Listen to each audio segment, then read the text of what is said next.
Assalamu alaikum. Welcome to the YouTube channel of Qalb Momina. Today we bring you the inspiring and detailed story of Hazrat Yunus, alayhi Islam, which is mentioned in several places in the Holy Quran.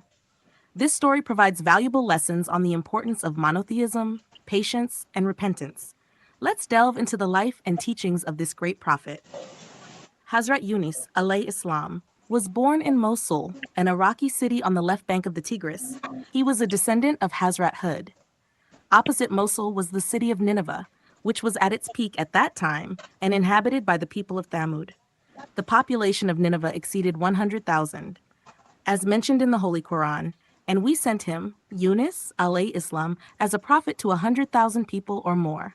Surah As-Safat 147. At the age of 28, Hazrat Yunus, alayhi Islam, was appointed by Allah Almighty to guide the people of Nineveh. His prophetic mission is believed to have spanned from 781 to 741 BC.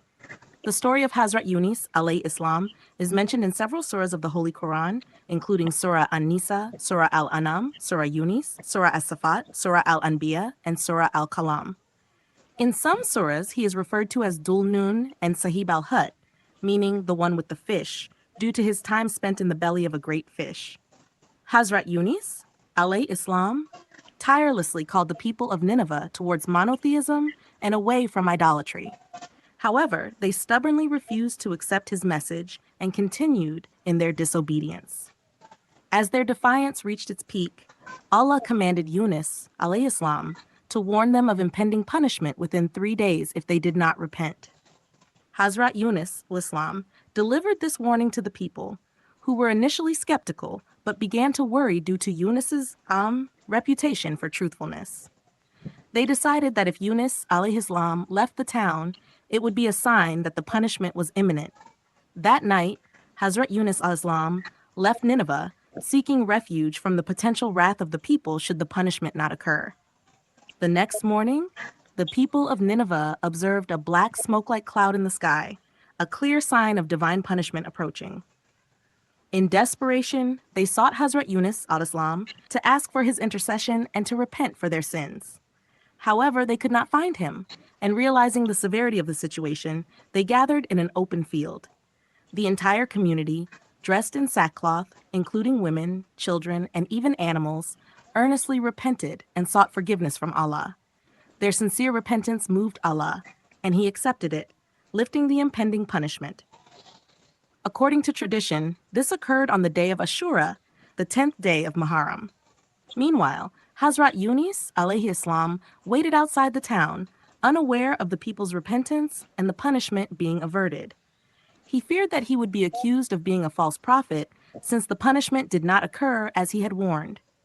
Concerned for his safety and the potential backlash, he decided to leave the area altogether. He journeyed until he reached the Mediterranean Sea, where he boarded a boat. The crew of the boat, recognizing him, allowed him to board without payment. As the boat sailed into the sea, it suddenly stopped moving. The crew believed this was a divine sign, indicating the presence of a sinner or a fugitive aboard.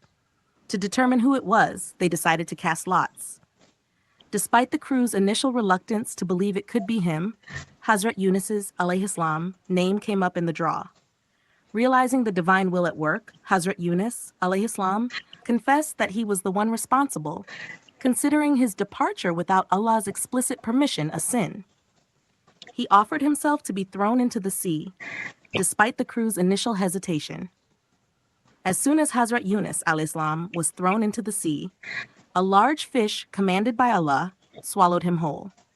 It is narrated by Hazrat Abdullah bin Masud that Hazrat Yunus Islam remained in the belly of the fish for 40 days. During this time, the fish took him to the depths of the ocean, traveling great distances. Hazrat Yunus alayhi Islam prayed fervently, reciting, La ilaha illa anta, subhanaka inni kuntu mina zalimin.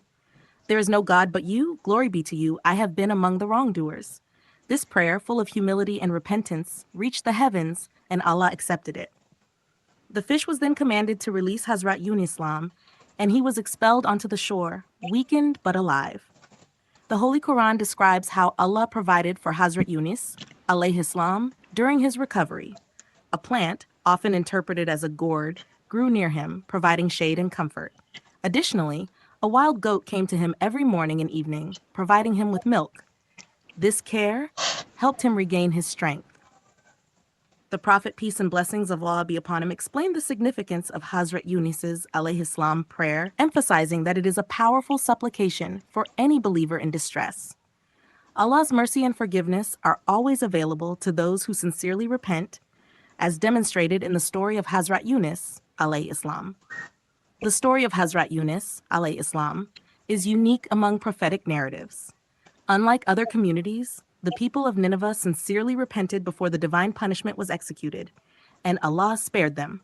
This incident teaches us that the door of repentance is always open, and Allah's mercy is boundless, provided one sincerely seeks forgiveness and turns towards righteousness. In the Holy Quran, Allah says, "Then we cast him on the open shore while he was ill, and we caused a tree of gourd to grow over him." Surah As-Safat 145-146. Hazrat Yunus's experience teaches us that even when one feels hopeless, sincere repentance and faith in Allah's mercy can lead to redemption and salvation.